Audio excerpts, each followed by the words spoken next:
Thank you very much for the exceptional hospitality we experienced. It was such an honor for us to be your chief guests. Thank you, dear Prime Minister Modi, for welcoming us on this special occasion. We were privileged yesterday to be your chief guests for the Republic Day celebrations. Such an impressive. I'm the president of the European Council, but I'm also an overseas Indian citizen.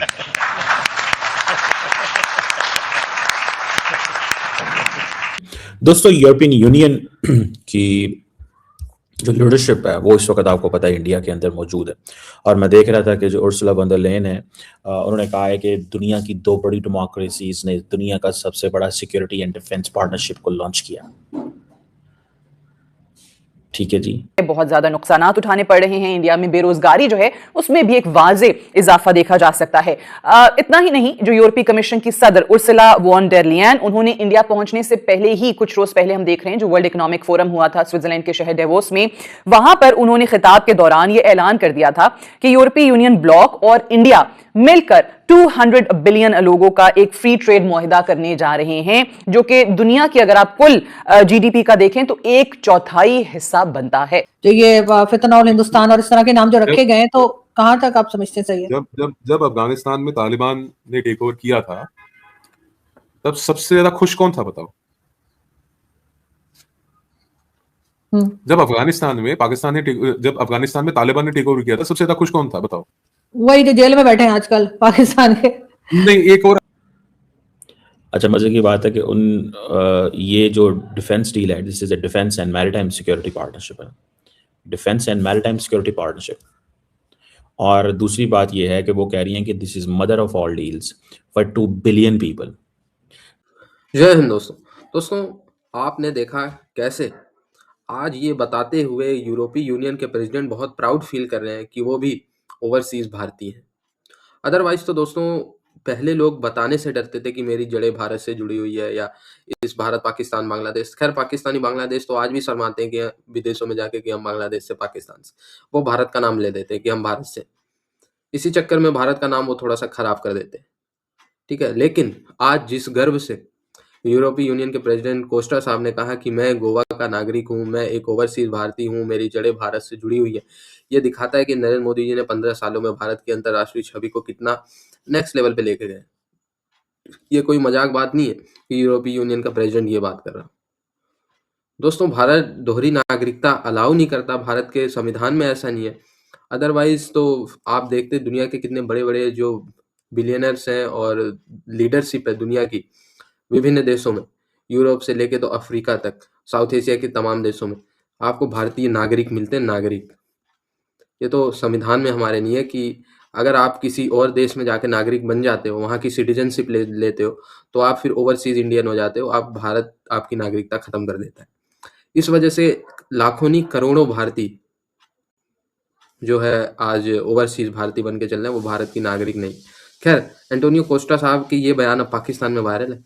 Pakistani कह रहे हैं कि उन्होंने पाकिस्तान और south Asia का नाम क्यों नहीं लिया, क्योंकि जब उनके रूट्स भारत से जुड़े थे तो ये पूरा खित्ता जुड़ा हुआ था, पाकिस्तान भी इसका हिस्सा था, बांग्लादेश भी इसका हिस्सा था। सो वो उन्होंने हमें मेंशन क्यों नहीं किया, वो सिर्फ भारत को ही मेंशन क्यों कर रहे?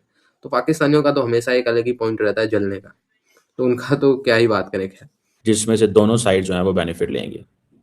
And this is also obviously the beginning, जिसमें ये है कि स्टार्ट है अभी। Actually this is what she said. अच्छा, मज़े की बात ये भी है कि आप अगर इस चीज़ को देखें कि जो डिस्कशन हो रही है, जिस अंदाज से ये सारी बात हुई है, इंडियंस के लिए ये बहुत ही सिग्निफिकेंट मोमेंट है व्हेन अमेरिका के साथ ताल्लुकात ख़राब है। मोबिलिटी के हवाले से बात हुई है, इंडियंस अब यूरोप जाएंगे, दिस इज मोबिलिटी ना। इंडियंस को तो सबसे ज़्यादा ये है कि हमारे यंग लड़के सारे जाएं यूरोप, यंग लड़कियां यूरोप जाएं। अब इंडिया जो है वो ईयू में इन्वेस्टमेंट करेगा, ईयू इंडिया में इन्वेस्टमेंट करेगा, मतलब दिस इज सिग्निफिकेंट थिंग, ये एक बहुत बड़ी सिग्निफिकेंट चीज़ है। देन आप देखें जो फ्री ट्रेड एग्रीमेंट है, इट विल ब्रिंग अपॉर्चुनिटीज़, वो कह रहे हैं जी मैन्युफैक्चरिंग सेक्टर में बड़ा ट्रेड एग्रीमेंट है।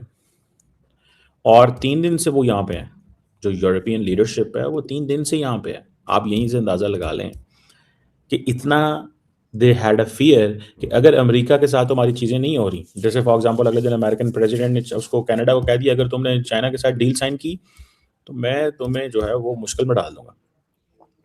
तो बेसिकली सारे के सारे जो लोग हैं वो तो आ ही इंडिया रहे हैं।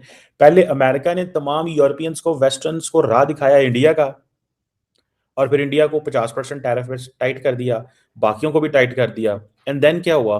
देन ये हुआ कि ये जितने मुल्क हैं इन सब ने ये सोचा कि अब हम चाइना की तरफ भागते हैं। उन्होंने कहा चाइना की तरफ जाओगे तो जो मेरे तुम्हारे एग्रीमेंट है वो मैं आपको उस पर टफ टाइम दूंगा, तो वो फिर इंडिया की तरफ आ गए। तो ये सारी की सारी जो यूरोपियन यूनियन जो है इसने जो ट्रेड डील की है दिल्ली के साथ, दिस इज ऑल अबाउट एक वो प्रेशर है बहुत बड़ा कि अब क्या करें, किधर जाएं। अब जो अर्सुला वॉन डर लेयन है वो कह रही हैं कि उसके बारे में मोदी साहब कह रहे हैं कि she is an inspiration. Antonio Costa जो पोर्चुगल के उसको पोर्चुगल का गांधी कहा जाता है, ठीक है ना जी। तो आप यहाँ से अंदाज़ा लगाएं कि क्या जो है ना वो वैल्यू है। सो बेसिकली इंडिया की जो बड़ी मार्केट है ना, that is something what they are looking for. ये वो बड़ी मार्केट ही सच चीज़ है। और इस चीज़ को अगर आप देखेंगे कि उनका ये कहना अर्सुला वॉन डर लेयन का बात करना और कहना जनाब कि हम तो मदर ऑफ ऑल डील्स कर रहे हैं, ये कर रहे हैं, वो कर रहे हैं, और अंतोनियो कोस्टा जो है उसका भी ये कहना, तो मेरे कागज़ों में तो ये एक बड़ी चीज़ है। उसकी वजह ये है कि there are opportunities attached, there are so many opportunities which are attached, और वो आपको पता चलेगा जब ये सारी चीज़ें जो है ना वो आपके सामने है। अच्छा, अब तकरीबन 90 से लेकर 96% तक टैरिफ खत्म हो गए हैं of all the EU goods which will come to India और all the EU goods which are exported to India. इसमें जो मेजर सेक्टर्स हैं उसमें ऑटोमोबाइल है, इसमें मशीनरी है, केमिकल्स हैं, अल्कोहल है, मतलब इस तरह की चीज़ें। अब वो कहते हैं जी यूरोपियन प्रोडक्ट्स यहाँ पे सस्ती हैं। इस वक्त जो यूरोप और इंडिया के दरमियान ट्रेड हो रही है, अगर आप उसके स्टैटिस्टिक्स को देखें तो गुज़श्ता बरस इंडिया ने यूरोपीय यूनियन को 76 यानी कि $76 बिलियन की एक्सपोर्ट्स की थी, जबकि इंडियन जो इंपोर्ट्स हैं उनका कुल वॉल्यूम $61 बिलियन था। और इंडिया से यूरोप को होने वाली ट्रेड कुल इंडियन ट्रेड का 11% बनती है। अच्छा, अब दोनों के दरमियान कौन कौन सी ऐसी मसनूआत हैं जिसकी ट्रेड पे ज्यादा फोकस किया जा रहा है। इंडियन पर्सपेक्टिव को देखें तो इंडिया ये चाहता है कि उनकी जो टेक्सटाइल इंडस्ट्री है या जो उनका टेक्सटाइल सेक्टर है उसको ज्यादा एक्सेस मिले, रसाई मिले यूरोपीय यूनियन के अंदर, उनकी मार्केट के अंदर। फिर जो इंडियन फार्मास्यूटिकल इंडस्ट्री है उसको ग्रो करने का मौका मिले यूरोप के अंदर, और जो इंडियन लेबर है उसको भी तरक्की करने के लिए तमाम अपॉर्चुनिटीज यूरोप के अंदर मैसर हों। इंडिया जो है वो इस वक्त यूरोपीय मार्केट को अमेरिकी मार्केट के एक मुतबादिल के तौर पे देख रहा है।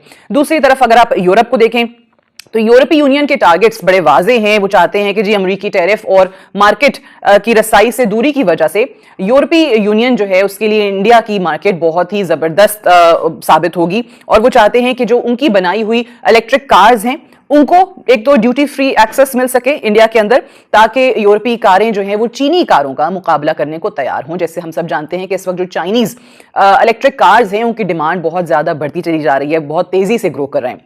दूसरी अहम जो तरजीह है इनकी वो यूरोप की अल्कोहल इंडस्ट्री है। अल्कोहल इंडस्ट्री की इंडिया में इस वक्त रसाई दिलवाना भी उनके अहम अहदाफ में शामिल है।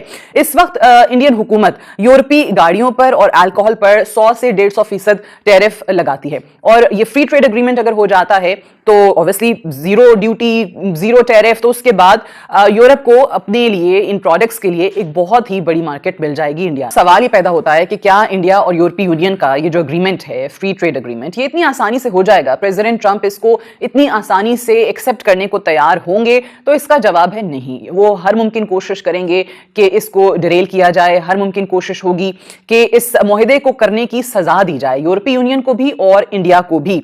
अब प्रेसिडेंट ट्रंप के बारे में हम सब जानते हैं कि वो कुछ भी कर गुजरने की सलाहियत रखते हैं, और जब प्रेसिडेंट ट्रंप को यह अंदाजा होगा कि अमेरिका को इस तरीके से नजरअंदाज किया जा रहा है तो वो एक ज्यादा अग्रेसिव पॉलिसी अपनाने पर मजबूर होंगे।